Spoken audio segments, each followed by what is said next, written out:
Good morning, Mom. Good morning, classmate. My name is Mercedita Palay. My topic is all about salt, sodium, and potassium. Most people consume too much sodium through salt corresponding to consuming the average of 9 to 12 of salt per day, not enough potassium less than 3 to 5 gram. High sodium intake insufficient potassium intake contribute to the high blood pressure, which is turned into increased the risk of heart disease and stroke 8 to 11. Reducing salt intake to the recommended level of less than 5 gram per day could prevent 1.7 million deaths each year. People are often unaware of the amount of the salt they consume in many countries.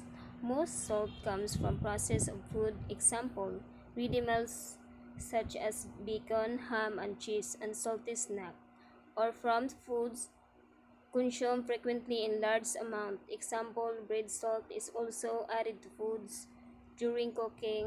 Example, stock cubes, soy sauce, and fish sauce, or at the point of consumption. Example, table salt.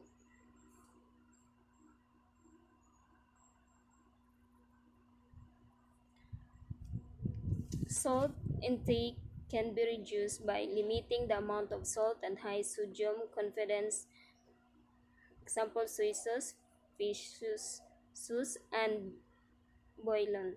When cooking and preparing foods, not having salt or high sodium sauces or on the tables, limiting the consumption of salty snack and choosing products with lower sodium content.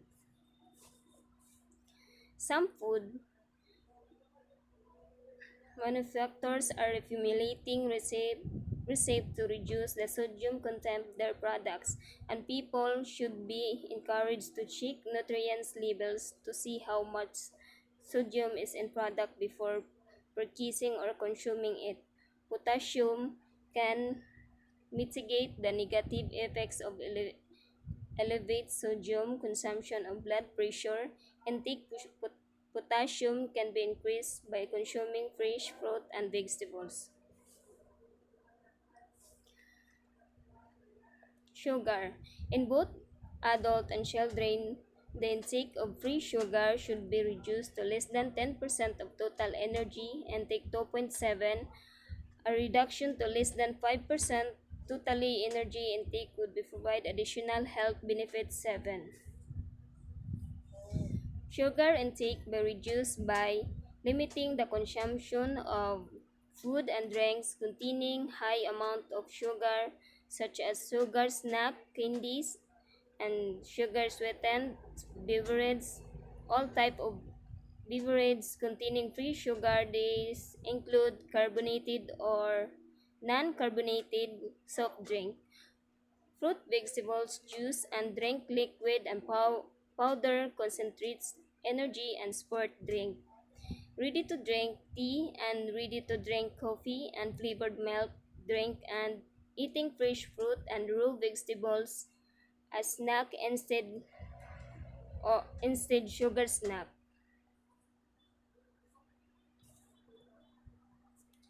How to promote healthy diets. Diet evolved over time being influenced by many social media and economic factors that interact in a complex manners to shift individual diet and pattern. These factors include income, food prices, which will affect the availability and affordability or healthy food, individual preferences and beliefs, cultural tradition, and geographical and environmental aspects, including climate change.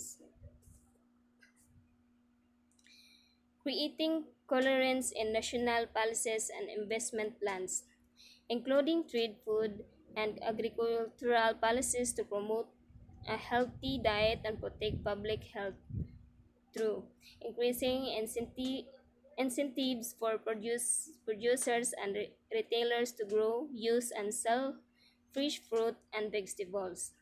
reducing incentives for the food industry to continue or increase production of processed foods containing high levels of saturated fats, trans fats, free sugars, and salt sodium. Encouraging reformulation of foods products to reduce the contents of saturated fats, trans fats, free sugars, and salt sodium with the goal of eliminating industrially produced trans fats.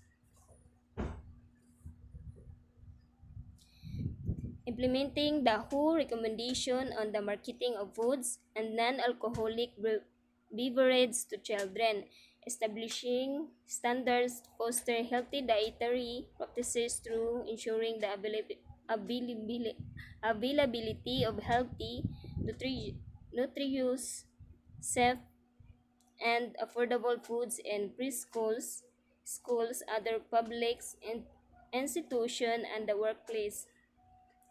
Exploring regulatory and voluntary instrument, example, marketing regulation and nutrition labeling policies, and economic incentives or disincentives, example, taxation and subsidies, to promote a healthy diet and encouraging transnational, national, local food service and catering outlets to improve the nutritional quality of their foods, ensuring the availability and affordability of healthy choices and review portion sizes and pricing.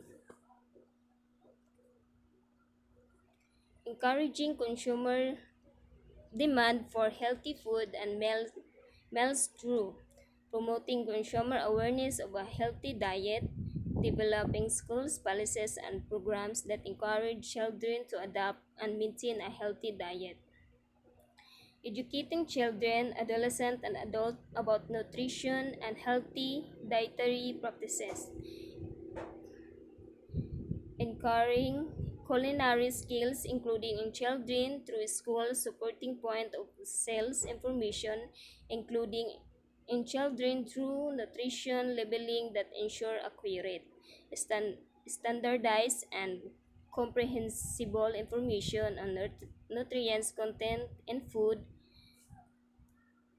in line with the Good Alimentarius Commission guidelines, with the additional upfront opaque labeling to facilitate consumer understanding and provide nutrition and dieting counseling at primarily health care facilities.